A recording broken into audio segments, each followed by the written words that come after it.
Artis Nikita Mirzani kembali jadi sorotan netizen. Nikita diduga melecehkan bacaan sholat. Maghribi salasa raka'atin mustaqbilal qiblati ada lillahi ta'ala takbir. Inilah video TikTok saat Nikita Mirzani membaca niat sholat maghrib dengan suara keras, lalu kemudian tertawa. Video tersebut kemudian menuai beragam komentar warganet. Sebagian besar menilai aksi tersebut tidak pantas dan cenderung melecehkan Islam. Akibat aksinya, Perkumpulan Anti Diskriminasi Indonesia menyayangkan sikap Nikita Mirzani yang dianggap menjadikan bacaan sholat sebagai candaan. Padi juga mengingatkan agar Nikita tidak membuat konten yang mendiskreditkan agama.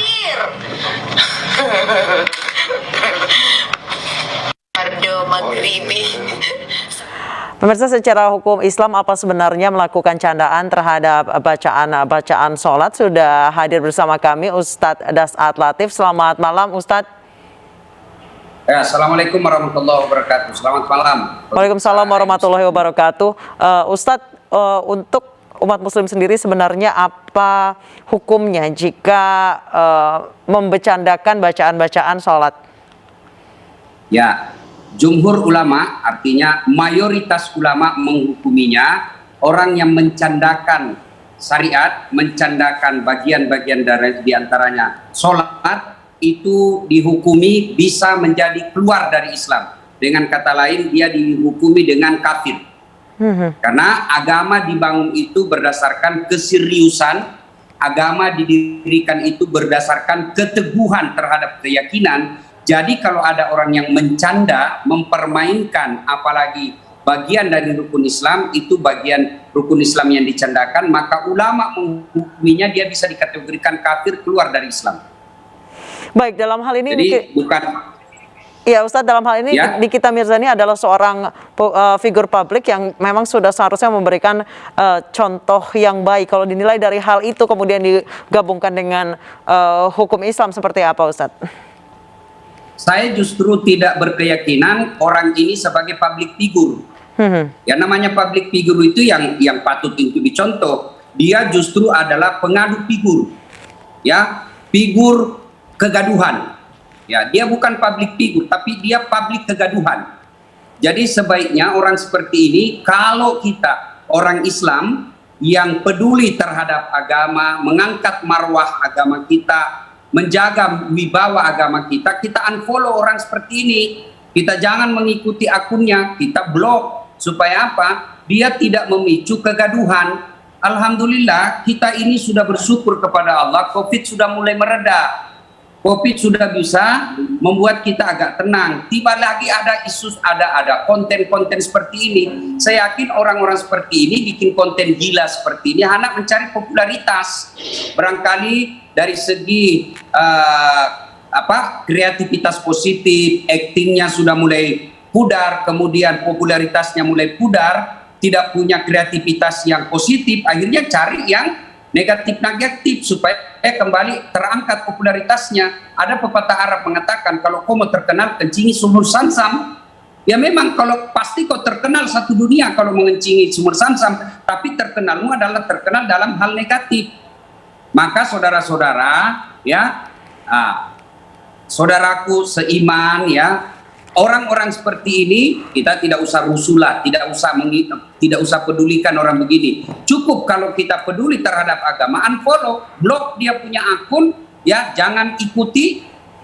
Kita kemudian menghukumnya dengan hukum sosial, hilangkan dia dari media sosial. Kemudian pihak aparat, ya, sebaiknya orang-orang seperti ini perlu mendapat perhatian khusus. Perhatian khusus dalam arti adalah tindakan hukum, ya, mungkin dipanggil untuk ditanya, ya, untuk selebihnya ya orang-orang hukumlah yang tahu. Kemudian bisa juga orang-orang seperti ini diperiksa kesehatan jiwanya. Ya, orang sakit jiwa itu tidak berarti gila. Orang sakit jiwa itu kan ada tingkatan-tingkatannya.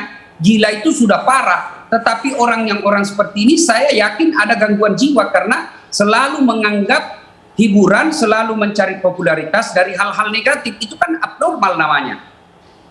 Ya, saya doakan mudah-mudahan orang seperti ini mendapat hidayah dari Allah sehingga dia bisa, kalaupun nanti akan wafat, wafatnya dia sudah mendapat hidayah dari Allah Subhanahu wa taala. Auzubillahi min dzalik. Baik, Ustadz, untuk efek jerah, apakah kasus seperti ini layak dilaporkan ke polisi terkait dengan penistaan agama, Ustadz?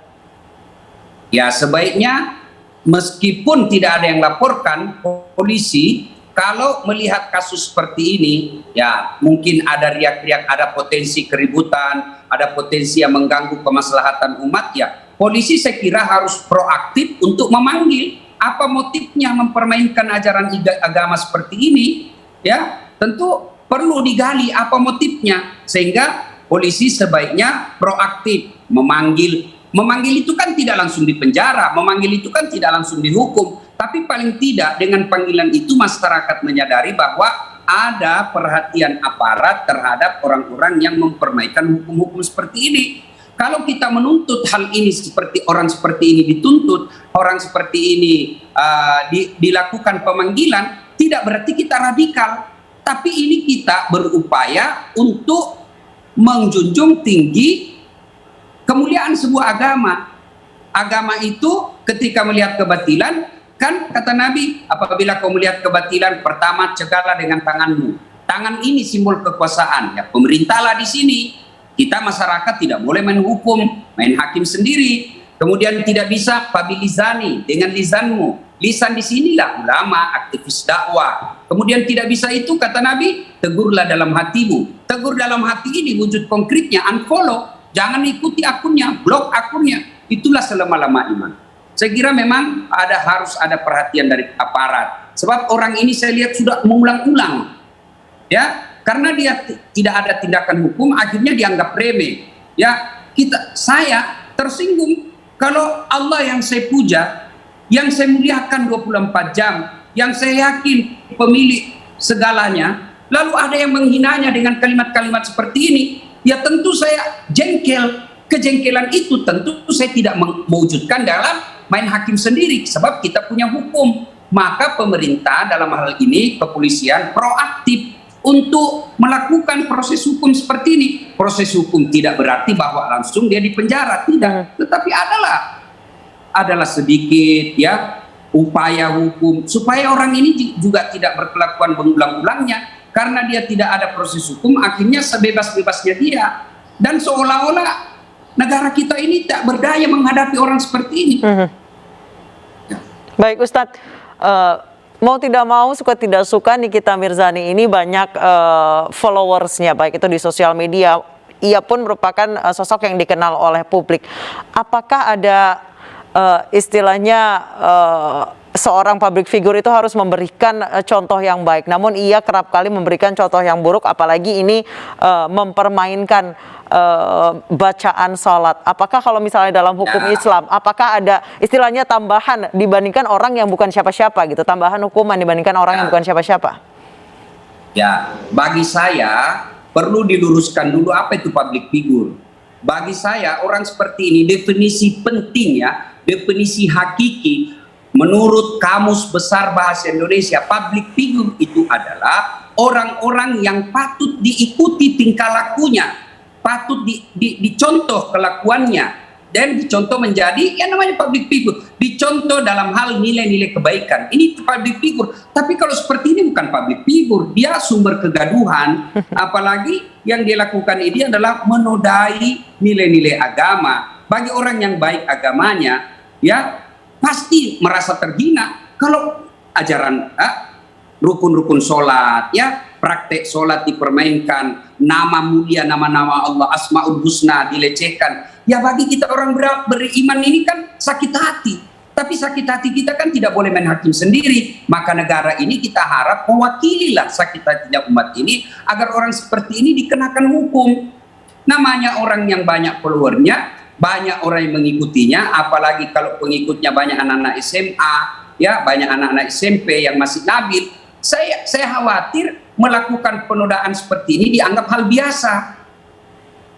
Ya, oleh karena itu ya perlu memang ada tindakan hukum. Nah, tindakan hukum yang saya maksud, pelajari apa motifnya, biarlah di pengadilan nanti yang membuktikan dia benar atau tidak. Bukanlah opini yang membuktikan dia benar atau tidak. tapi polisi memanggilnya, menanyainya, kemudian proses hukum selanjutnya, salah atau tidak, biarlah di pengadilan dia dihukum, dibuktikan. Kalau dia tidak bersalah menurut tinjauan hukum di depan hakim, ya tentu kita bebaskan. Tapi kalau dia terbukti menyalahi hukum berlaku di Indonesia, ya dia harus jalani hukumannya, supaya tidak menjadi contoh bagi orang-orang yang lain. Baik, Ustadz, adakah contoh-contoh kisah di zaman Nabi, orang-orang yang membercandakan atau mempermainkan kalimat-kalimat suci ataupun bacaan-bacaan dalam sholat?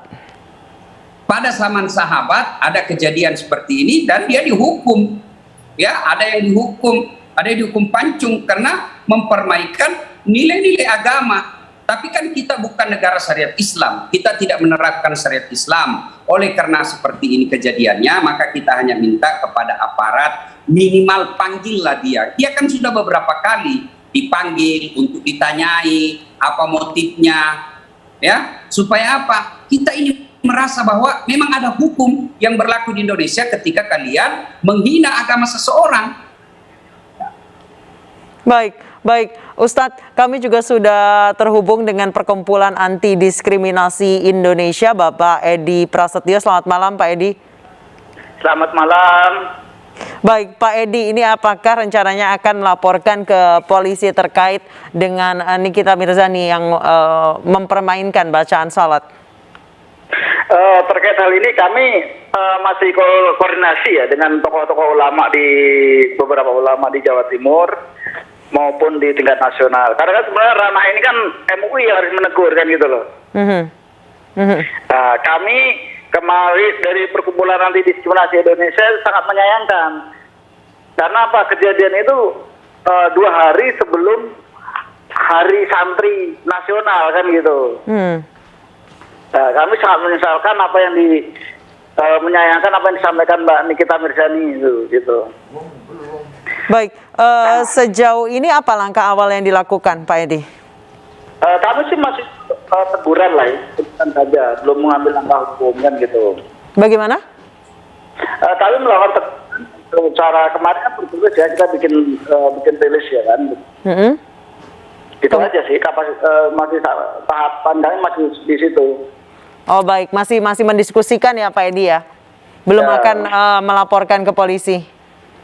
Ya belum, kami kan tunggu tokoh ulama. Ini kan sebenarnya gini, kami menunggu respon dari para ulama bagaimana terkait apakah termasuk pelecehan atau penistaan atau penodaan agama kan gitu. Kami kan harus dikaji lebih lanjut. Baik, ini ada Ustadz Dasat Latif yang juga terhubung dengan kami. Pak Edi bisa ditanyakan langsung mungkin ke Ustadz Dasat. Ustadz, menurut Anda apakah ini pelecehan tadi apa Pak Edi? Pelecehan, penodaan atau penistaan. Kita yang kita kaji masih di situ. Baik, silakan Ustadz. Saya pada pendapat dia termasuk pelecehan atau tidak itu bagian daripada aparat hukum. Saya sebagai aktivis dakwah yang menyembah Allah, yang salat 5 kali sehari semalam, yang sangat memuliakan bacaan-bacaan salat, merasa terganggu dengan adanya tindakan seperti ini. Tetapi saya tentu tidak punya kuasa untuk melakukan teguran kepada dia karena kita negara hukum. Saya tidak punya kuasa untuk melaporkan dia sebab saya bukan ahli hukum pidana. Yang saya bisa lakukan adalah protes saya seperti ini. Saya memohon kepada orang seperti ini agar tidaklah mencari popularitas, tidaklah mencari viral, tidaklah membuat konten yang bisa menyinggung perasaan agama, yang bisa menodai kehikmatan kita kepada nilai-nilai agama. Barangkali buat dia dianggap canda, tapi bagi kita yang sangat memuliakan ajaran agama, ini bukan canda, tapi ini penistaan. Soal dia ternista atau tidak, melakukan penistaan atau tidak, saya tidak punya kompetensi untuk membuktikannya. Karenanya itu bagian tugas daripada penegak hukum. Ya, saya hanya mendoakan mudah-mudahan orang seperti ini diberi hidayah oleh Allah Subhanahu wa taala agar tidak mengulangnya dan tidak menjadikan agama sebagai candaan. Berapa tahun si umurnya, berapa tahun si popularitasnya, berapa duit si dia punya, ya. Ya nauzubillah min zalik, kalau kemudian tidak sempat bertobat, apalagi candaan-candaan seperti ini sampai tertanam di hatinya, menganggap remeh bacaan sholat, lalu wafat, nauzubillah min zalik. Ya, jangan anggap enteng lah hukum-hukum agama. Hidup ini hanya sebentar saja. Mau kemana? Kullu nafsin sa'iqatil maut. Semua yang hidup pasti akan mati. Dan mati itu adalah sumber memperolehnya keadilan, ganjaran atas segala perbuatan yang kita lakukan di dunia ini. Ya, mudah-mudahan orang ini tidak lagi mengulangnya. Mudah-mudahan mendapat hidayah dan bertobat. Kalau betul bertobatan nasuha, insya Allah Allah mengampuninya. Tetapi kalau diulang-ulang dan tidak punya rasa bersalah sama sekali, ya semoga Allah mengampuninya dan semoga Allah memberinya hidayah. Baik, saya ke Pak Edi. Pak Edi, ini menurut Ustadz Das'ad, biarkan apa pasal yang digunakan, biarkan penegak hukum atau kepolisian nanti yang menentukan apa pasal yang paling tepat digunakan. Kalau menurut Anda seperti apa, Pak? Apa? Menunggu apa? Kalau saya sih menunggu terkait hal ini sebenarnya kan yang punya wewenang MUI maupun tokoh-tokoh ulama ya kan. Kalau kami dari perkumpulan anti-diskriminasi sih sebenarnya menduga ya ada dugaan penodaan agama pasal 156A kan gitu. Gitu. Baik, jadi rencananya akan melaporkan terkait penodaan agama, Pak? Terkait hal ini kami belum bisa menyampaikan, belum bisa memberikan kepastian terkait membuat laporan atau tidaknya kan gitu. Kami berharap sih masih Mbak Ani kita tuh mempunyai klarifikasi terkait hal ini, apa maksud dan tujuannya kan gitu loh, sehingga hal-hal seperti ini tidak terulang lagi. Setiap konten-kontennya kan membawa nama-nama agama kan gitu. Iya, baik. Baik, terima kasih. Baik, terima kasih Pak Edi Prasetyo, Perkumpulan Anti Diskriminasi Indonesia, dan Ustadz Das'ad Latif telah bergabung bersama kami di iNewsroom.